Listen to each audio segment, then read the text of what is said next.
made in our economy. We are a free enterprise system. They have destroyed that. They have undermined that.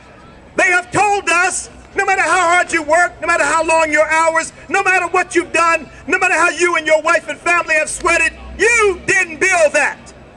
Well, I've got news for him.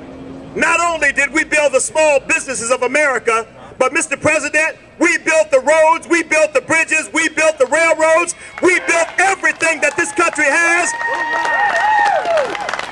And we didn't build it doing community organizing. We did it by individual initiative and working together as a free people.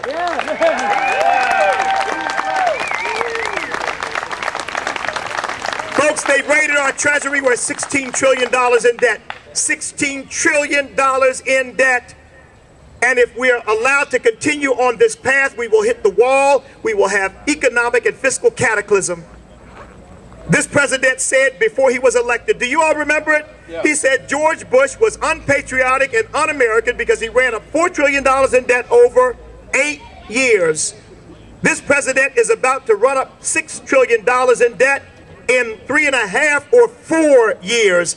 Well, if Bush, according to him, wasn't a patriot, and Barack Obama says that Bush wasn't American by doing that, what in the world does that make this president? I'll tell you what it makes him.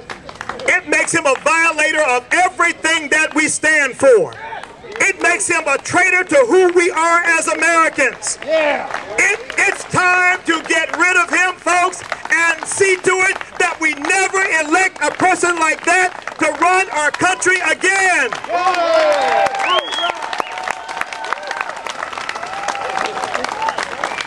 He has used the Fed to devalue our dollars. He has used the Fed to finance in secrecy all kinds of nefarious activities across the globe without congressional approval, without the American people's knowledge. Folks, it is time for a peaceful revolution. And I trust that come November 6th, that's exactly what we're going to have, a peaceful revolution. We're going to show them how it's done. We don't have to use fraud, but we'll be ready for attempts to use fraud to steal this election.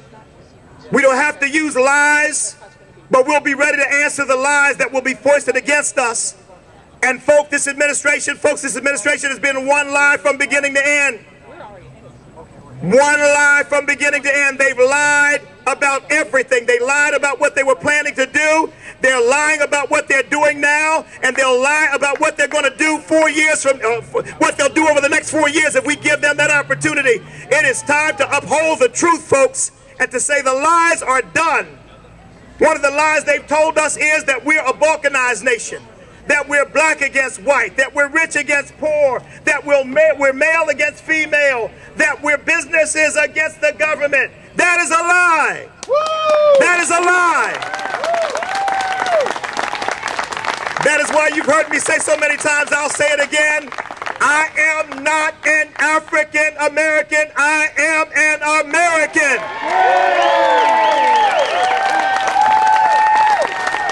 And I believe in the vision of one nation, under God, indivisible, with liberty and justice for all. I say America now, America tomorrow, America forever.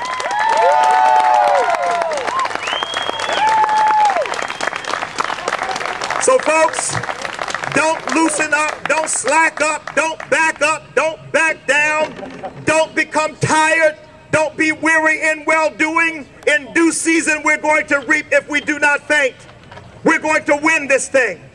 We're going to win it because truth crushed to earth will rise again. Woo! We're going to win it because right, even seemingly defeated, is still more powerful than evil triumphant. And folks, we are dealing with evil here. This is not about left against right. This is not about Democrat versus Republican. This is about good against evil. This is about right against wrong. We stand for the right, and the right will prevail.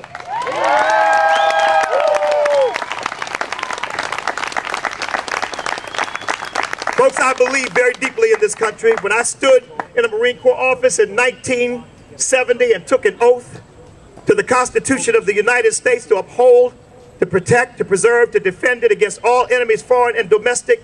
I believe that then. I believe it now.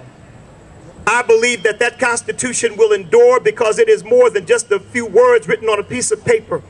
It is a sacred document inspired by Almighty God, that we are a providential nation favored by Almighty God.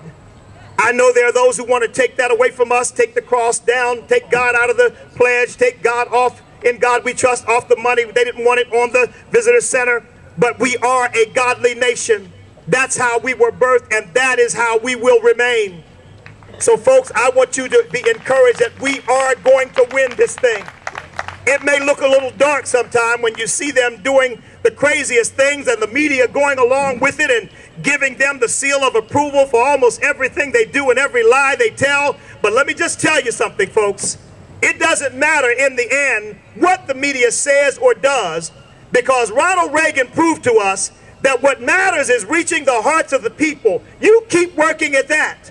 And if you reach the hearts of the people, your neighbors, your loved ones, your children, your grandchildren, your friends, your fellow church members, your colleagues at work, if you reach their hearts and let them know what we feel about what is going on in this country, they will understand. They will get the revelation. They will have the insight to know we can't have 4 more years of what we've had. We've got to call it to an end.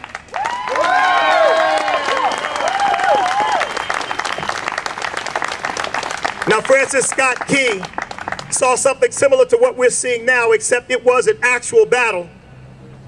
When he stood on the deck of a ship outside Fort McHenry and watched as they bombarded the flag that 42 feet long flew as a symbol of our strength and power and determination. And when the darkness fell and the bombardment continued, he could not see that flag any longer. It seemed that it might have fallen.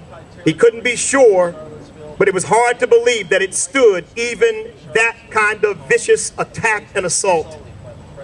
But when the dawn came up that following morning, he could see the red, white, and blue billowing in the breeze. He could see that the flag still flew. And folks, when the dust settles after what we've been through for the last 4 years, that flag is going to fly even higher. It's going to fly even prouder. We're going to be even freer. We're going to be better educated about our Constitution and our system than we've ever been before. And we're going to make the 21st century of this nation, the 21st century in history, the greatest century in the history of the United States of America. We're going to be more prosperous. We're going to be more free. We're going to invent more. We're going to create more. We're going to build more than we've ever built before, because that's who we are as Americans.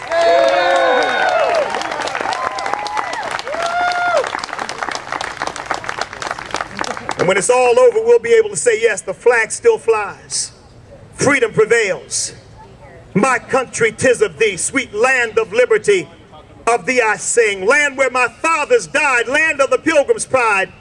From every mountainside, let freedom ring. Folks, let's let it ring like it's never rung before in the history of this country. And let's go on to a new era of American freedom and prosperity and hope and possibility, and show the world how it's really done. God bless you, and God bless the United States of America.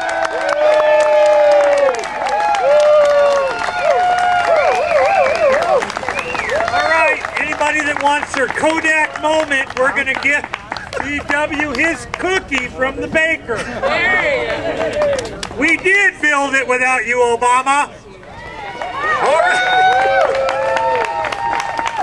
It's a non-government cookie.